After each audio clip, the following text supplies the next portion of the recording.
Eu sei, eu sei. E você vai estar na minha. Eu sei que você sabe que eu sei que você sabe que é difícil de dizer. O meu coração é um músculo involuntário e ele pulsa por você.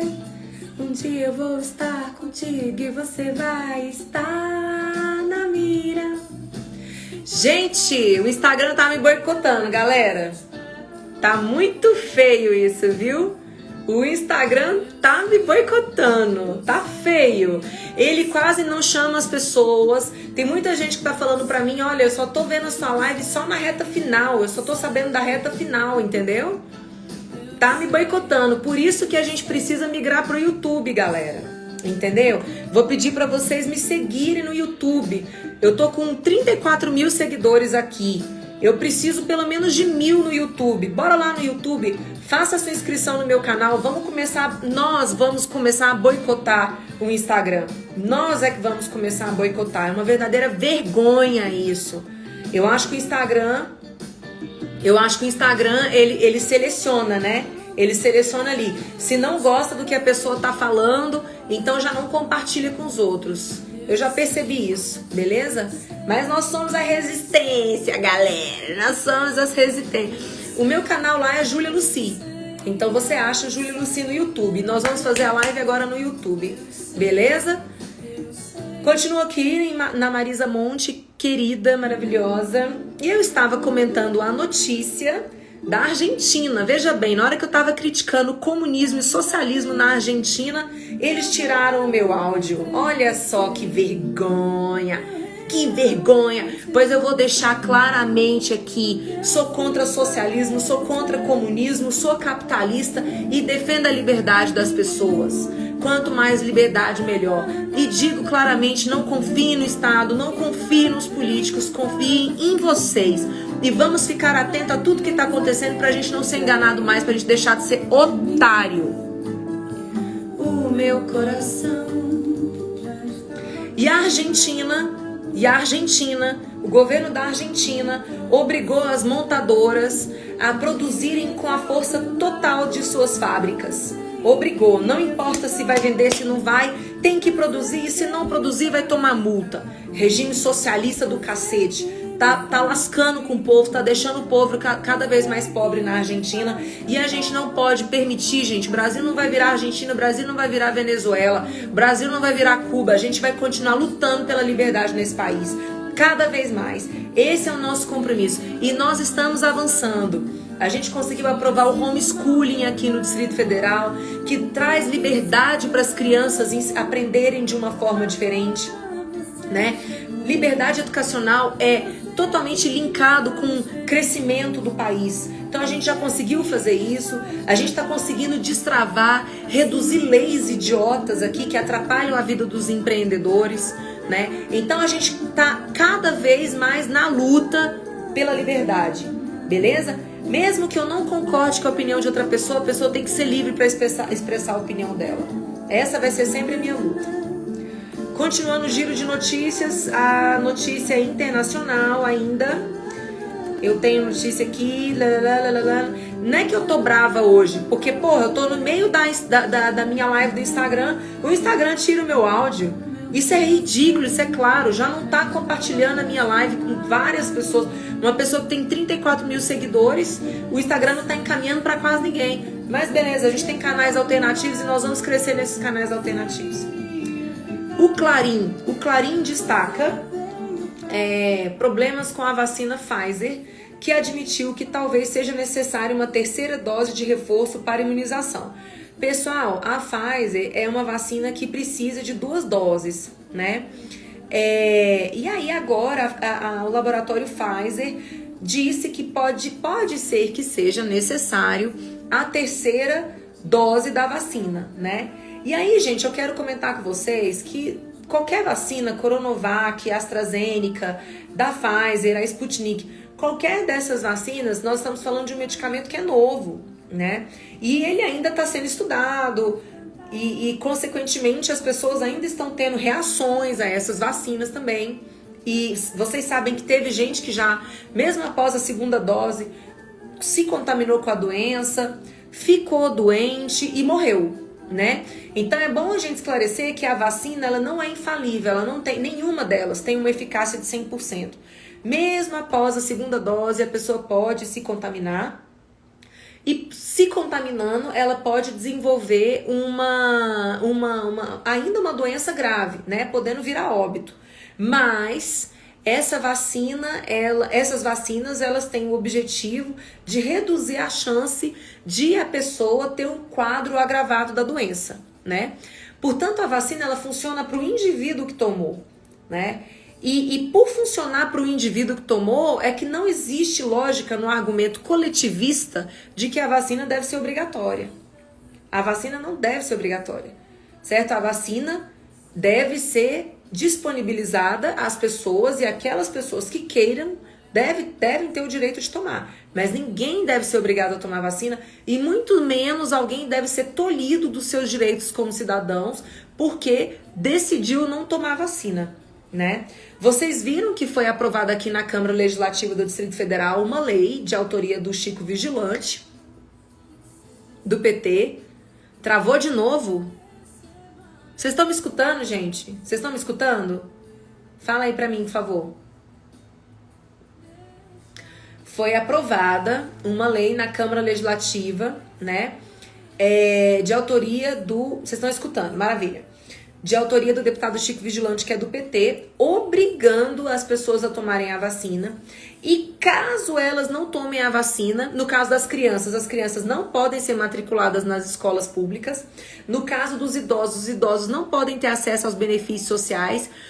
No caso dos adultos, não podem se inscrever em concurso, não podem assumir cargo público. Assim, uma lei que é um verdadeiro absurdo. Absurdo. Imagina só, gente. O principal pilar da Constituição Federal é: todos são iguais perante a lei, em termos de direito, em termos de deveres.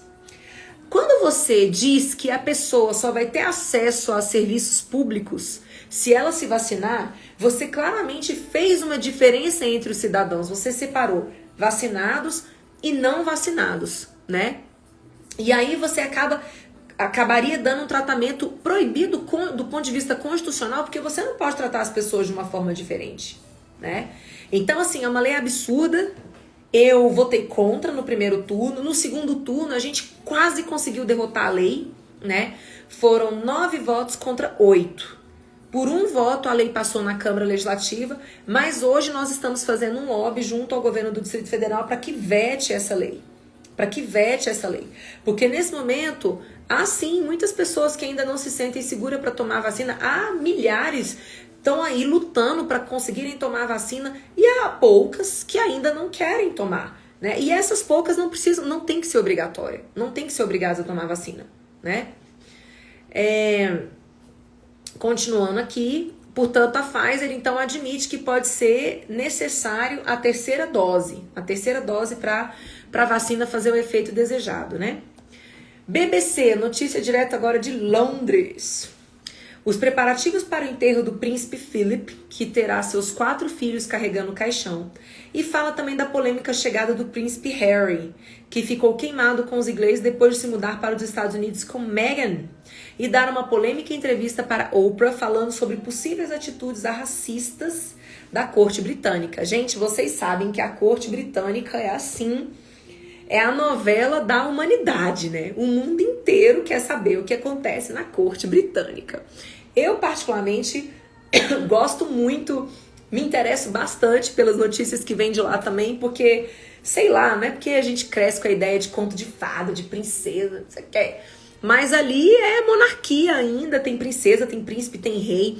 E eu já falei aqui pra vocês da minha admiração pelo Reino Unido, né? O Reino Unido, pra mim, é o país mais top que existe, assim. Em termos de tecnologia, em termos de políticas públicas, em termos de educação do povo, de sofisticação. Eu acho o Reino Unido muito top. Gosto muito das séries que retratam, né, os bastidores. Inclusive tem uma série, The Tudors, que é legal de vocês assistirem. Tem uma agora Ai, que tá fugindo da minha cabeça. The Crown, vocês já assistiram The Crown? A série The Crown mostra o trabalho da Rainha Elizabeth desde quando ela começou bem novinha, né? Ai, tem outra agora que eu tô esquecendo, gente. Mas eu vou lembrar pra vocês. Que mostra a rotina de uma família da nobreza britânica, né? Bem legal. E aí agora, então, já tá acontecendo os preparativos, né? Pro enterro do príncipe Philip. Ele que morreu com quantos anos, gente? 90 e poucos, não foi? O Pereira Bruno tá aqui. A família real britânica é cheia de podres. Ah, com certeza, né? Qual família não tem podre, galera? Me fala aí qual a família que não tem seus escândalozinhos básicos, hein? Todas, né? Notícia do... E aí teve a discussão também, virou uma super polêmica, né? Porque o príncipe Harry, que é o segundo na linha sucessória... Segundo não, terceiro, né? Porque primeiro é o Charles, depois é o William, aí vem o Harry. E aí o Harry saiu da família praticamente, hoje tá morando nos Estados Unidos... E ele deu uma entrevista na Oprah insinuando que membros da família real britânica sejam racistas. E aí foi o maior quiprocó, o maior escândalo, e até hoje essa entrevista é comentada, né? Eita, Laia! Mas o fato é que a família real britânica tem um papel muito importante ali no Reino Unido. O povo é que quer que seja mantida a monarquia. Vocês sabiam disso? Que já foi feito um plebiscito com o povo e o povo decidiu continuar mantendo a família real britânica. Isso porque para eles é importante manter a tradição, manter a história, né? Então eles não querem derrubar a família real não, né? Eles têm o parlamento deles, é legitimamente eleito, lá é o regime de primeiro-ministro, né? Um regime parlamentarista. Então são eleitos os parlamentares e os parlamentares é que elegem o primeiro-ministro, né? Então é uma forma de organização diferente aqui do nosso, que é um sistema presidencialista. Significa que o povo escolhe diretamente o chefe do poder executivo. E o caso aqui do Brasil, o presidente da República, ele é chefe do poder executivo e chefe de Estado. Então ele cuida da gestão interna ao mesmo tempo que ele representa o país nas relações exteriores, né? E é o povo que escolhe diretamente o presidente da República. Por isso que às vezes é tão difícil para o presidente da República conseguir manter uma relação boa no Congresso, porque ele pode ser eleito com um Congresso totalmente diferente da base dele, né? E aí é por isso que o presidente da República precisa ficar ali o tempo inteiro fazendo conversa, fazendo acordo com os outros parlamentares, porque se ele não faz isso, ele não consegue estabelecer governabilidade, e sem governabilidade ele não aprova o que ele tem que aprovar, então ele não consegue fazer nada, né? É interessante, são regimes políticos, são sistemas eleitorais, são sistemas políticos diferentes do nosso, né? E que consequentemente trazem mudanças, né? Continuando, notícia do The New York Times. The New York Times destaca duas medidas importantes da política externa americana que podem ter repercussões geopolíticas importantes. O novo acordo com o Irã, que será discutido em Viena, e a ameaça de sanção que o presidente Biden fez à Rússia por interferência nas eleições presidenciais americanas. Dois inimigos fortes. Será que Biden vai conseguir? Questiona o jornal. Eita!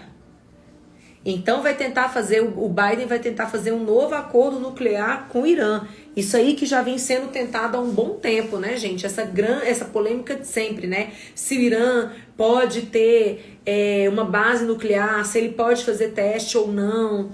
E aí isso traz uma grande ameaça, né, aos Estados Unidos, ao Ocidente de uma forma geral. Então vamos ver se o Biden vai conseguir fazer isso, né? Vamos ver, vamos avaliar a habilidade dele, né?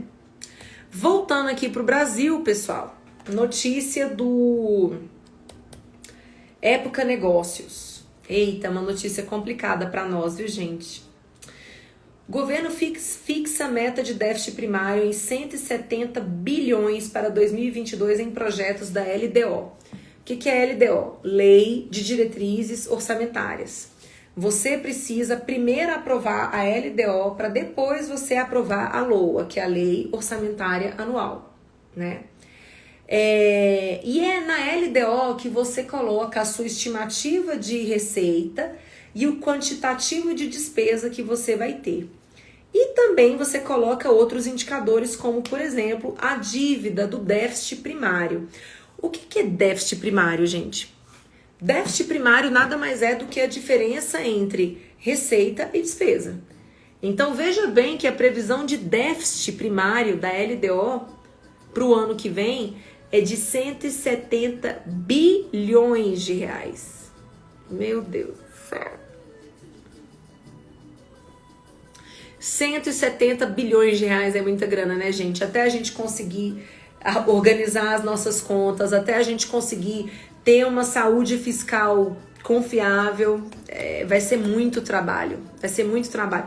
O governo federal, ele transferiu muitos recursos para os estados e municípios. Tanto é que o caixa dos estados e dos municípios ficou forte durante a pandemia, porque eles receberam uma suplementação de verba federal muito grande.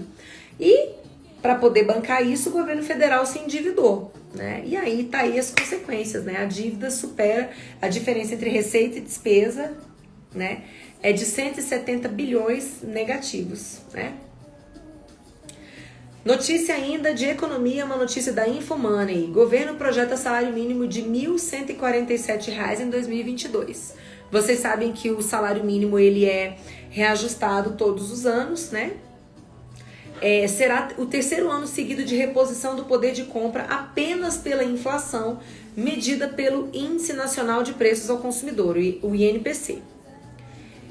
O governo prevê um salário mínimo de R$ 1.147, e hoje o salário é de R$ 1.100, né? Então teve um reajuste de R$ 47. Isso traz um impacto muito grande, né? E essa notícia foi divulgada pelo Ministério da Economia nessa quinta-feira. Também esse valor foi previsto no LDO, né? Na Lei de Diretrizes Orçamentárias. A gente primeiro aprova a LDO para depois aprovar a LOA, né? Nós temos três peças orçamentárias, três leis orçamentárias principais: PPA, LDO e LOA, né? O Bruno tá aqui. Júlia, não sei se foi você que fez a cobrança, mas começaram a entregar os livros escolares no Riacho Fundo. A gente cobrou isso também, viu, Bruno? A gente cobrou isso também. Na semana passada, eu visitei a Regional de Taguatinga. Eu vi, o regional comentou comigo que os livros ainda não haviam chegado, aí eu comentei em live, eu também falei em plenário. Que bom que começou a chegar, né? Que bom mesmo. Fico feliz. Agora eu espero que as aulas voltem, né? Voltem a acontecer, porque inclusive foi aprovada na Câmara dos Deputados em primeiro turno o projeto que estabelece a educação escolar presencial como atividade essencial. Já foi aprovado no primeiro turno. É uma lei da deputada federal Adriana Ventura, do Partido Novo, em parceria com a deputada Paula Belmonte, que é do Cidadania aqui do Distrito Federal, né? Porque, gente, a escola pública, ela é uma política social. Se você mantém a escola pública de porta fechada, você não atende o público da forma como você deveria atender. Nós temos muitas crianças que vão para a escola pública e lá é a única fonte de alimentação que elas têm no dia. Então, quando você mantém a escola pública fechada, você está impondo a fome a muitas crianças. Você está impondo violência a muitas crianças, né? Porque elas em casa, muitas vezes, elas são agredidas, né? Então, a escola pública, ela tem que funcionar presencialmente. Então, eu espero que essa lei seja, sim, aprovada e vai, sim, obrigar estados e municípios, né?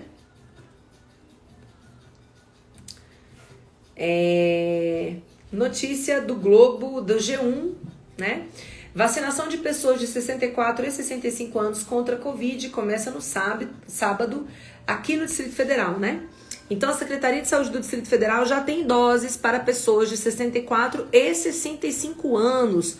Eu espero, né, que dessa vez realmente haja, né? Porque na semana retrasada, eles anunciaram a vacinação para pessoa de 66 anos, e aí as pessoas foram para as filas, aí chegaram lá e viram que não tinha vacina. Então, muita gente voltou para casa sem ser vacinada, né? Pessoas idosas, né?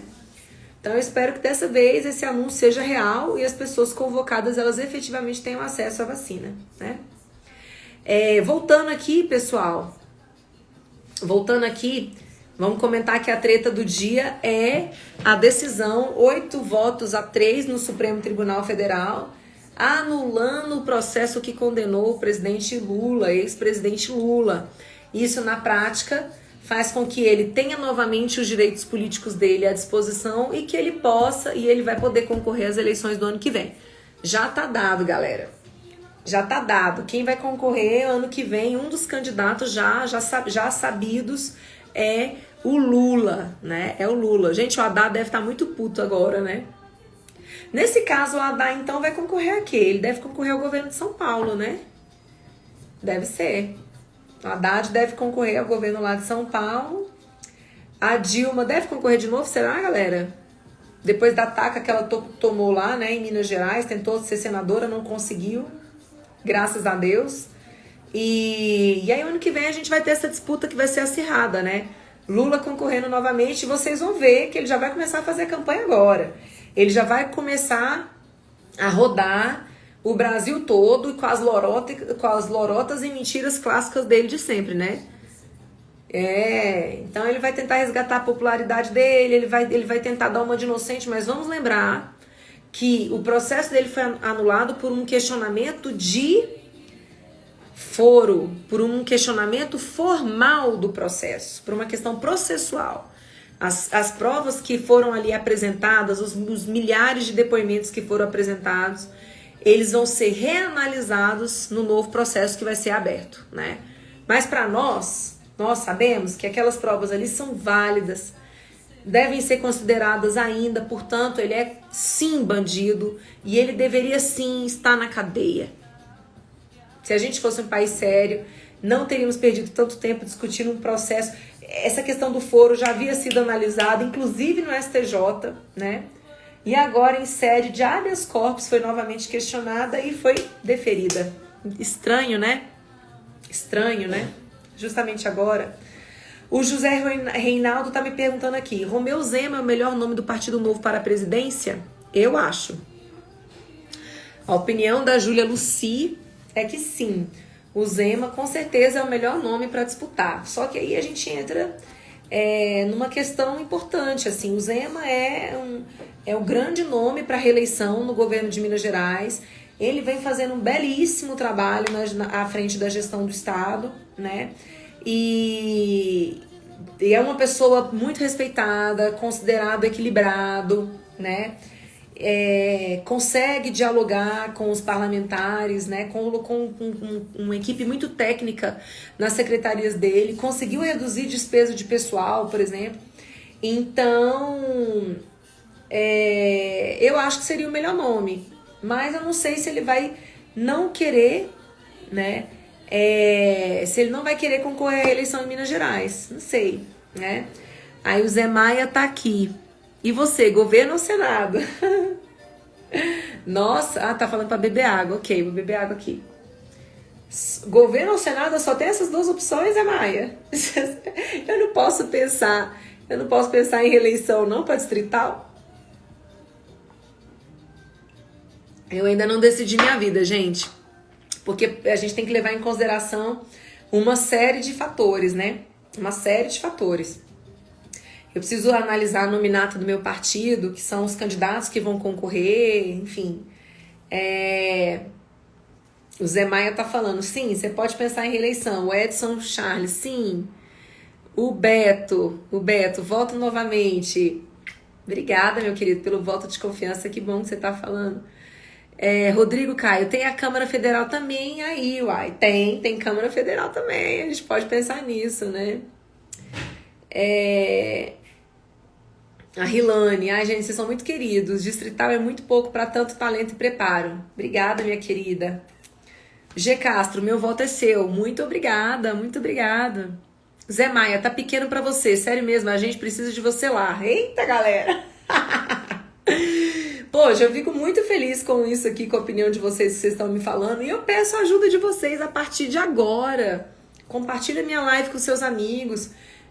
consegue pelo menos uns 10, cada um de vocês aí consegue pelo menos uns 10 seguidores pra mim no canal do YouTube, né? Vamos crescer nas redes sociais, porque aí eu consigo chegar no ano que vem e fazer uma campanha mais barata, assim como eu fiz, né? Em 2018. Então vamos lançar uma campanha barata de novo, vamos ganhar, se Deus quiser, novamente. Eu tô realmente trabalhando muito intensamente, da melhor maneira que eu posso, né? E conto sim com o apoio de vocês e conto a partir de agora. A gente trabalha com várias... a gente trabalha em várias frentes, né? Sábado, por exemplo, eu estarei no Café Sem Troco. A gente vai conversar com a população conforme eu prometi para eles que eu faria. Eu voltaria lá. Estou chegando lá com doação de livros. A gente vai montar um cantinho de leitura super legal para eles, né? Tem esse trabalho de planejamento familiar que a gente faz com as mulheres também. Tem o circuito de doação de cestas, que a gente sempre tá buscando atender o máximo de pessoas que a gente consegue, né? Então, assim, apoie a gente a partir de agora pra gente conseguir crescer mesmo. Fale do Julia News 30 pros seus amigos, pros seus familiares. Vamos divulgar esse canal aqui para que mais pessoas sigam, me conheçam e possam contar com o nosso mandato também, né? G. Castro Rodrigues. Onde é o quê? O Café Sem Troco? O Café Sem Troco fica no Paranoá. E aí nós vamos montar um cantinho da leitura numa pastelaria que tem lá, né? O seu Ailton cedeu o espaço dele, a gente vai montar o cantinho da leitura lá, né? O José Ronaldo, muita calma nessa hora. A política se faz com estratégia levando em consideração a conjuntura, com certeza, né? Com certeza. A gente tem que calcular tudinho direitinho ali, mas a gente já tá fazendo o que tá ao nosso alcance. Eu acho que a nossa decisão vai ser acertada. E, gente, eu tô preparada pra tudo. Eu não tenho apego à vida política, de verdade, à carreira. Eu tô ali por uma missão que exige muito de mim, inclusive. Então, se a gente tiver que concorrer e perder, faz parte. Eu tô preparada pra tudo mesmo, não tenho vergonha, e tenho coragem pra disputar sim, qualquer cargo. Vamos ver o que é melhor pro nosso grupo político. Inclusive, pessoal, neste momento nós estamos buscando novos candidatos, tá certo? Precisamos de mulheres candidatos. Precisamos de homens candidatos, né? Então, por favor, nesse momento, encaminhem para mim as pessoas que vocês acham que podem ser candidatos. A gente vai preparar essas pessoas. Pro ano que vem a gente tem que ter muita gente na rua concorrendo, beleza? E eu conto com vocês para isso. Conto mesmo com vocês para isso, tá? O G. Castro tá aqui falando para mim. Quem você votaria, Lula ou Bolsonaro? G. Castro, uma coisa eu posso te falar. No PT eu não voto de forma nenhuma. Eu não voto no PT. Não voto a melhor forma. Gente, eu preciso ser conhecida. Eu preciso crescer em número de seguidores no Instagram, no Facebook, no LinkedIn, no Twitter e no YouTube. São essas 5 redes que a gente funciona, tá bom? Então eu conto com vocês pra isso. Quanto mais vocês falarem de mim, mais as pessoas vão ter curiosidade, mais elas vão seguir, tá? E pra encerrar a nossa live, eu quero destacar aqui, vou reprisar a notícia, porque aquele primeiro vídeo a gente perdeu, né? Por 8 votos a 3, o Supremo Tribunal Federal decidiu pela anulação do processo que condenou o ex-presidente Lula. Então, nesse caso, o presidente Lula vai poder concorrer novamente à presidência. Eu quero destacar que para mim isso é uma grande tristeza e é uma prova do quanto o nosso país é bagunçado, de quanto a gente vive um cenário de insegurança jurídica nesse país, né? Foram 8 votos a 3. Quem votou contra a anulação do processo, portanto, desejou manter a condenação do presidente Lula, foram os ministros Marco Aurélio, Nunes Marques e Fux, beleza? Esses 3 disseram que a questão do foro independe no caso. Independe, ela é relativa, inclusive existe uma divergência, tem gente que fala que o foro tem que ser em Brasília, tem outros que falam que tem que ser em São Paulo, ou seja, não é algo que deveria ser determinante para a manutenção de um processo como esse, mesmo porque essa questão do foro já havia sido analisado antes, né? Então, triste que a decisão tomada tenha sido essa, tá? Arana, eu já sou sua fã e seguidora. Muito obrigada, minha linda. Você é sempre muito parceira, tá? Pessoal, muito boa noite pra vocês. Obrigada pela presença de vocês. Conto com vocês me seguindo no YouTube. Amanhã tem Julia News de novo. Amanhã vai ser um dia que eu vou dar uma entrevista no CB Poder, tá bom? E vou tirar também, a gente vai fazer um vídeo para comemorar o aniversário de Brasília, 61 anos do aniversário de Brasília. Nós vamos tirar umas fotos também. Amanhã o dia tá intenso, cheio de coisa legal acontecendo. E você sabe que o nosso mandato permanece sempre à sua disposição, tá bom? Se cuidem, quem for sair, quem precisar sair de casa, lava as mãos, usa máscara e mantém distanciamento social, beleza? Vamos ser parte da solução desse problema maldito que se chama Covid. Boa noite! Muito obrigada por tudo, tá? Vocês são maravilhosos, vamos ser... Ó, a vida terminou. Terminou, gente? Terminou. Terminou. Beijo!